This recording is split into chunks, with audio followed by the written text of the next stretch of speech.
I am the face and voice of this invisible segment of society. These people who are left to die. If one broken body, this broken body that cannot work below the neck, can improve the lives of 3,000 people, I request each of the listeners to think about how they can be the change, how we can help them lead a life of dignity and purpose, how we can improve their quality of life. Our goal is to improve self reliance, optimize self reliance from a physiological, psychological, and socio-economic perspective. When they go out after rehabilitation, they should be in a position to earn money. Many of them die within the first year, and that is a very harsh reality. But because they don't have to die, I feel we need to have at least one spinal cord injury rehabilitation center in every state. I became the first woman with a 90% disability to ever gain admission into the PhD program into any of the IITs in their history.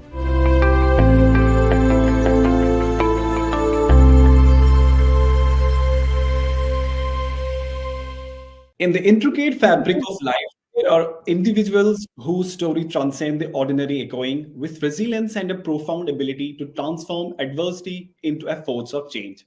Preethi Srinivasan is one such individual. Her life journey is an extraordinary one, unfolding in the wake of a fateful accident at the tender of 18.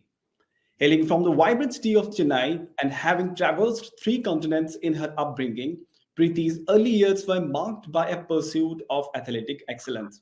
A national level swimmer, since the age of 3, she seemed destined for the greatness.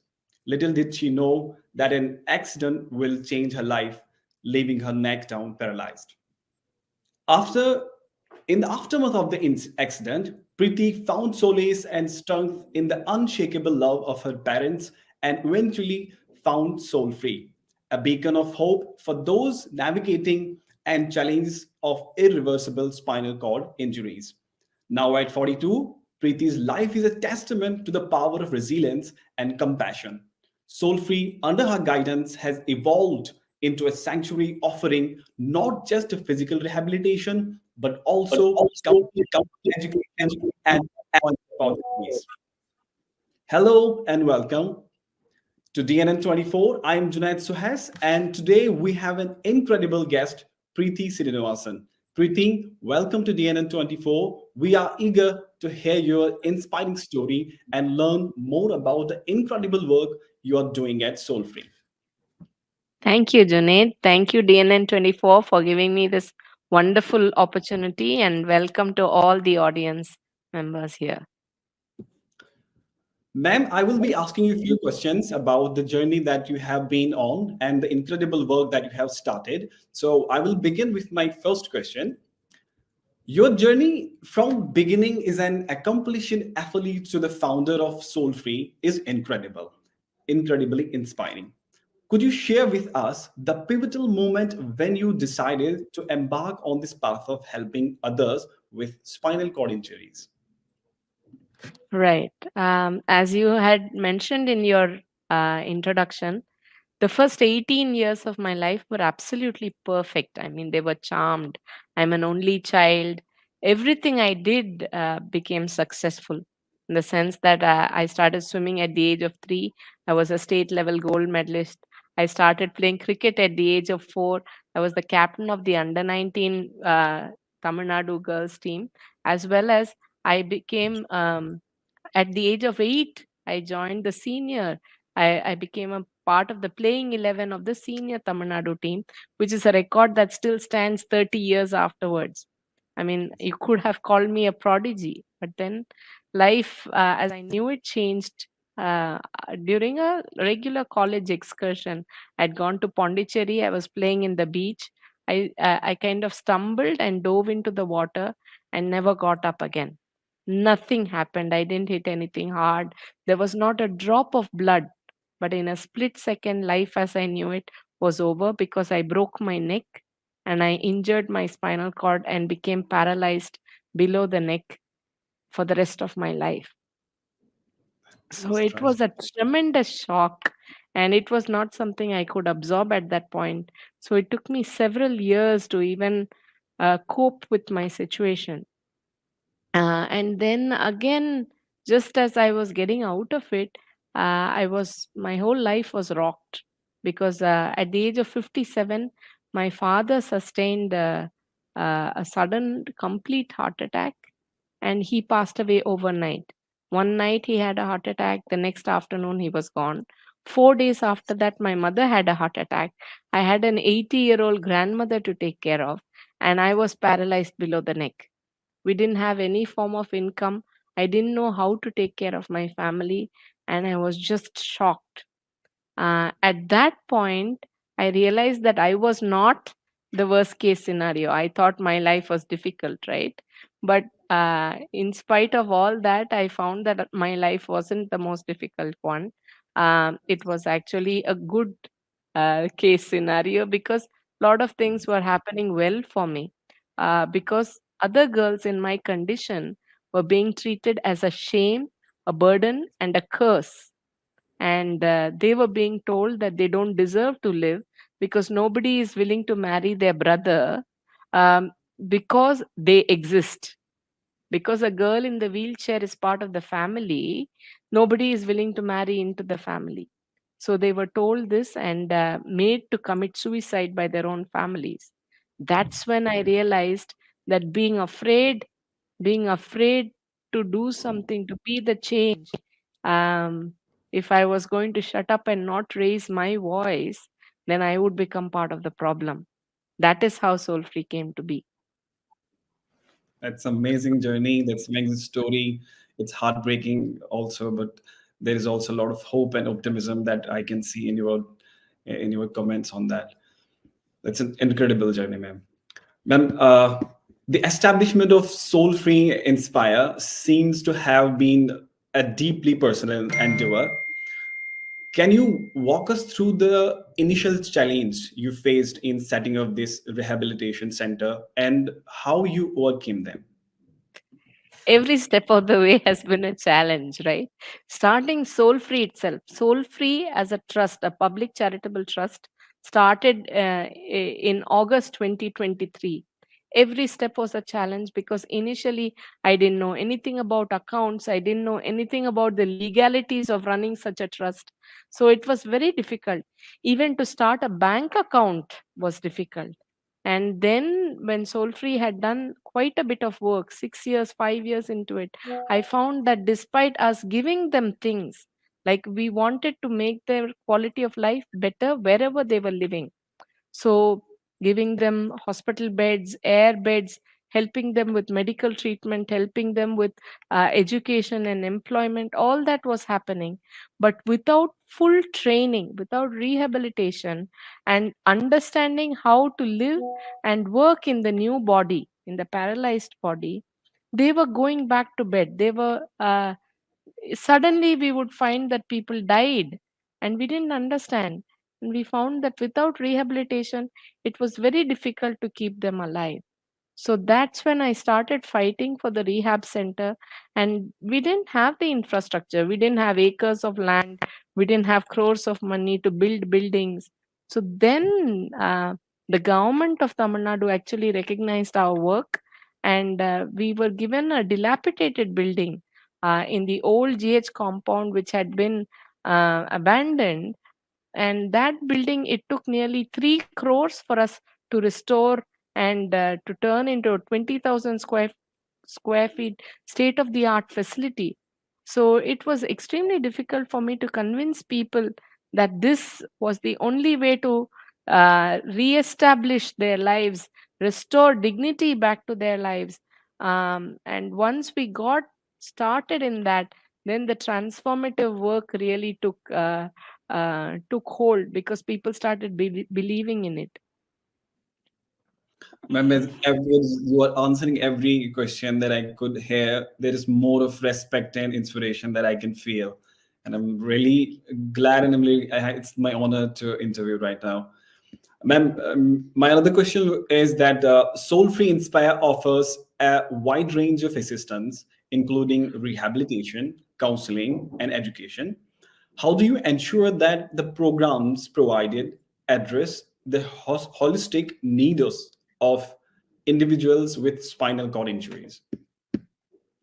Right. So we have two types of programs. One is the outreach programs, which support them wherever they are in their homes, how we can help them lead a life of dignity and purpose, how we can improve their quality of life.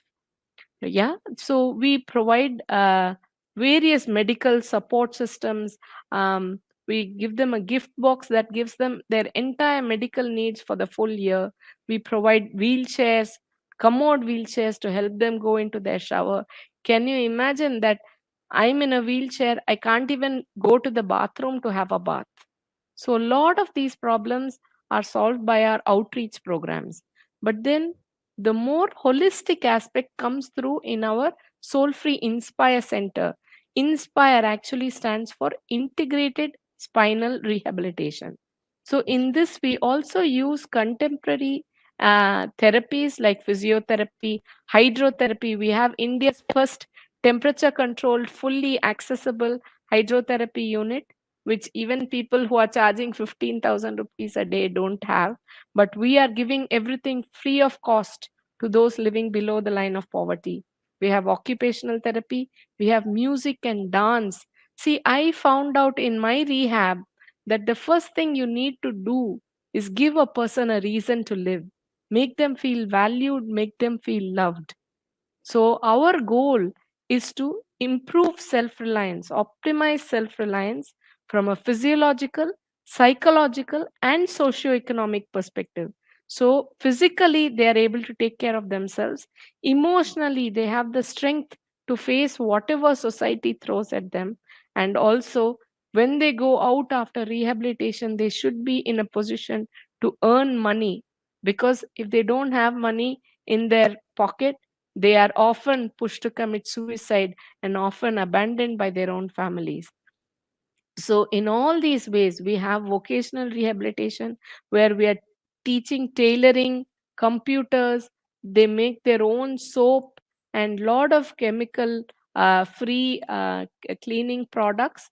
They even make baskets. So, we have a range of services that we provide that allows them to lead a life of dignity and purpose.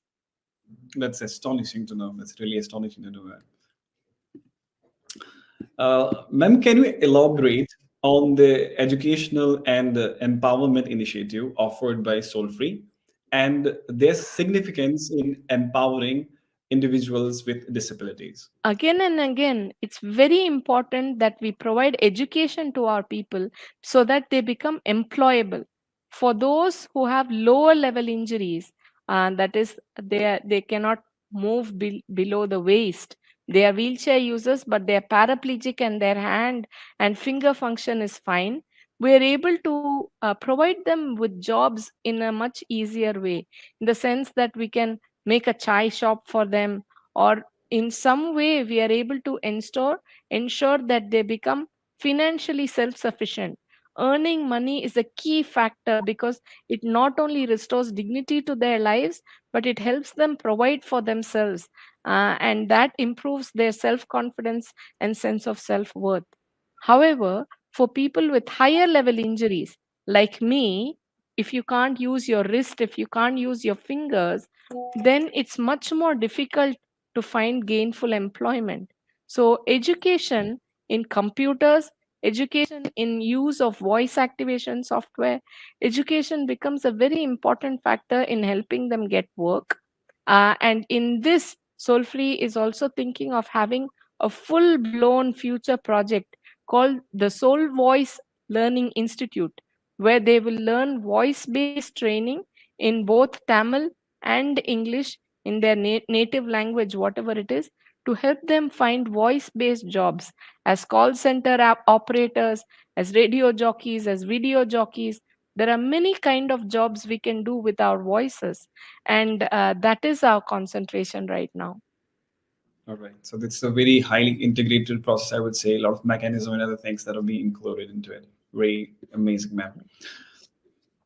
Ma'am, in addition to direct rehabilitation services, Soulfree also advocates for policy change and greater societal awareness about spinal cord injuries. Could you tell us about more about your efforts in this regard, particularly your collaboration with local bodies? Yes, very much so. I have been chosen in the government's advisory committee for disability. So it's we have many very important work that we need to advocate.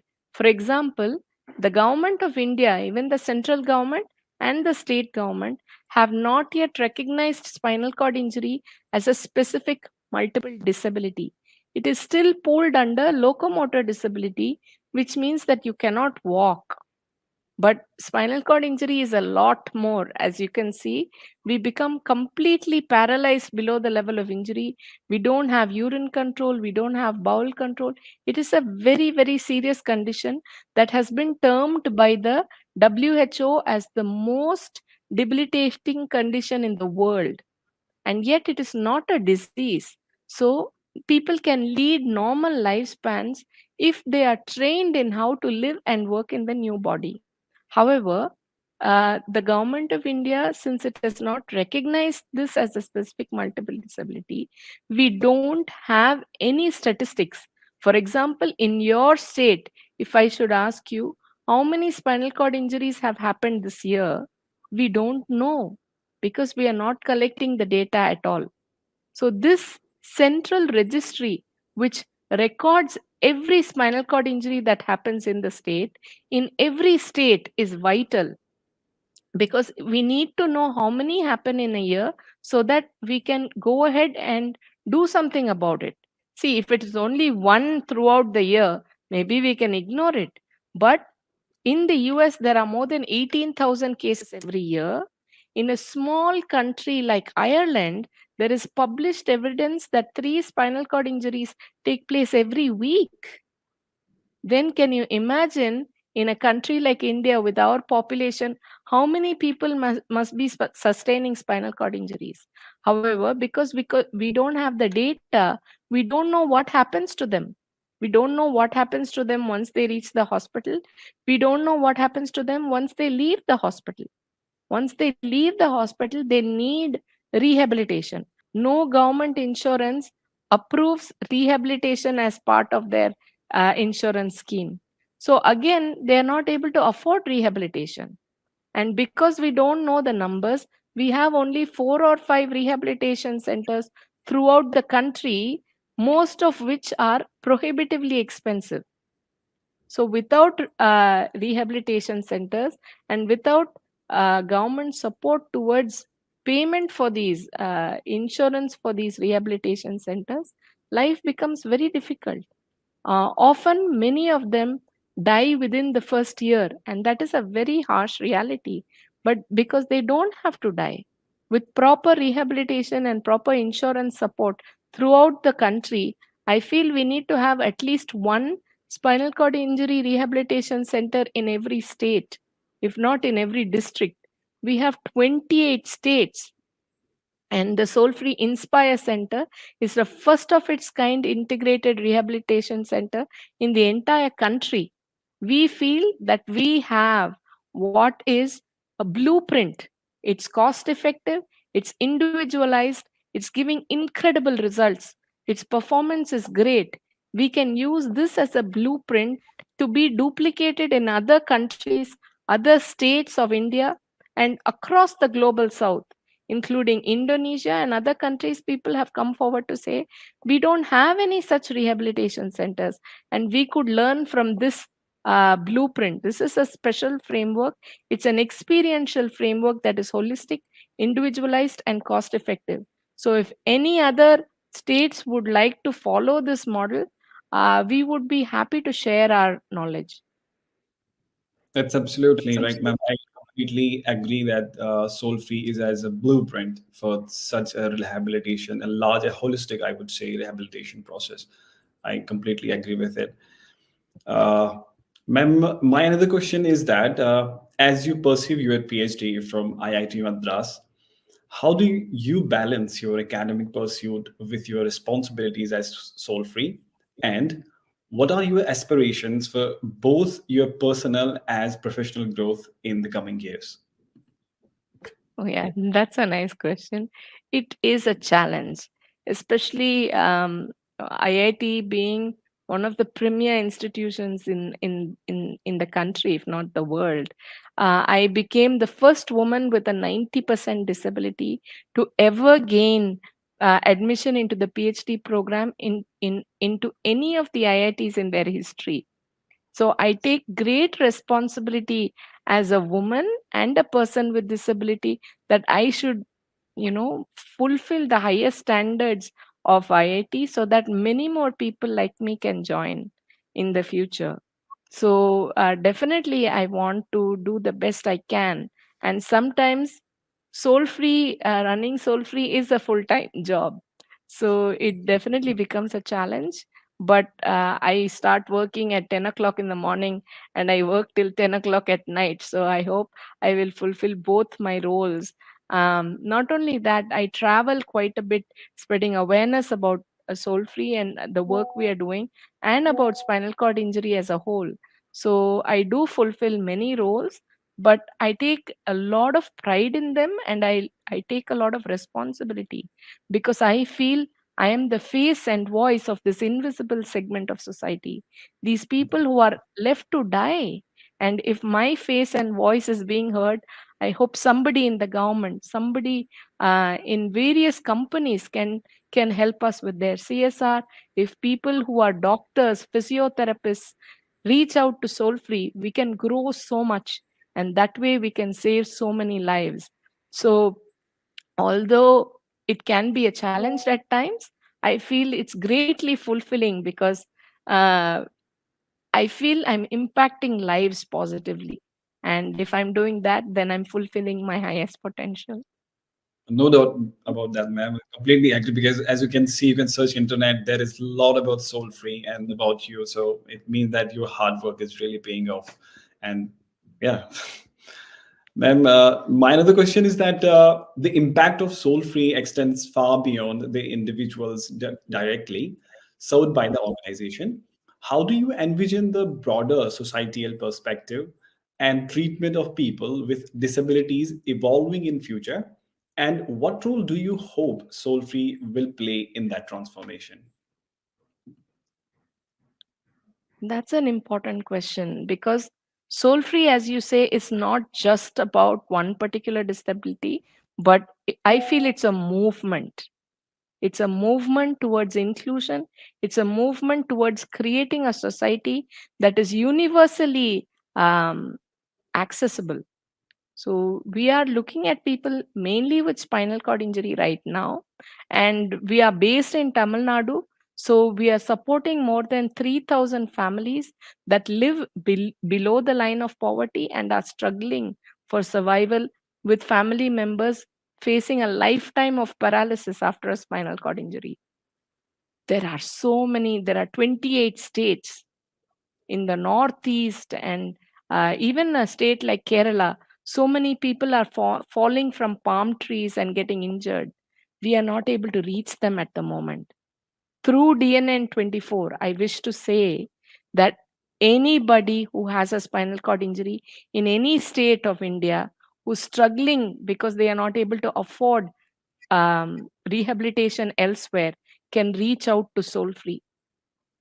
We will provide them international standards of care free of cost. If we can reach people from other states, even the southern states like Andhra Pradesh, Telangana, Karnataka, and even states like Maharashtra, and as far away as Jammu and Kashmir, if anybody needs the care, all they need to do is find a way to come to Soul Free and we will support them. So this is the main impact that we need to touch other people in other states who are facing spinal cord injury, and also we are fighting to make the country an accessible place, an inclusive place where I can go to school in a wheelchair. Very few schools, colleges have anybody with disability in them. We are fighting for some quota systems so that every school and every college, every child, every girl with a disability can definitely join school or college. It is their basic right, right? We found that only 6% of girls with disability even get to go to school in India, and that's just not acceptable. So we want to be the change. We Through DNN 24, I request members of the government to look into this. Disability should not be inability. Disability should not become disablement caused by society. All we want is a level playing field. We don't want pity. We don't want sympathy. What we want is a chance, an equitable chance to fulfill our life's goals. We want education, we want employment, we want the opportunity to lead a life of dignity and purpose. Indeed. Ma'am, my last question that looking at on your incredible journey, what are some of the key lessons you have learned about resilience, compassion, and the power of the community? See, for me, for a long time, life was all about all the things I could not do, right? I was till the age of 18, I was almost Olympic level fit. And then in a split second, I couldn't even move my little finger. My identity had been based on my body. I thought I was beautiful. I thought I was smart. I thought I was this, that, and the other thing, right? All the things society deems us to be successful is something coming from the body. And then when the body stops working the way you expect it to, everything becomes different because suddenly your sense of self worth itself is lost. I didn't know who I was. I was lost. I was broken. And then I found that life is not about all the things I cannot do, but what I choose to do with what I can do, right? I can only use my voice. But today, with my voice, I have made a difference to many lives, I feel. I have inspired a lot of people. And through Soulfree, more than through 3,000 families are being supported. How many people can say that because they lived, 3,000 people are living a better life? Most people are leading lives for themselves, for I, me, myself, my bank account. But I feel my life is much more meaningful because I'm leading a life so that everybody may benefit. I'm leading a life that is positively impacting others. And I feel this is much more meaningful. It is challenging, but it's much more fulfilling as well. Ma'am, thank you so much. It was an absolute honor to talk to you and know all of the things about Soul Free. And there is obviously, I can say for sure that Soul Free is doing amazing work and doing an incredible work that haven't been done so far. And your personal achievements and your success and all the pains you have taken to make this organization so successful so that people all over the India and the world know about it. So, ma'am, thank you so much for giving DNN 24 this opportunity, and thank you again and again. Take care, Thank ma'am. you for having me. I hope everyone realizes the power of one. If one broken body, this broken body that cannot work below the neck, can improve the lives of 3,000 people, I request each of the listeners to think about how they can be the change. Thank you.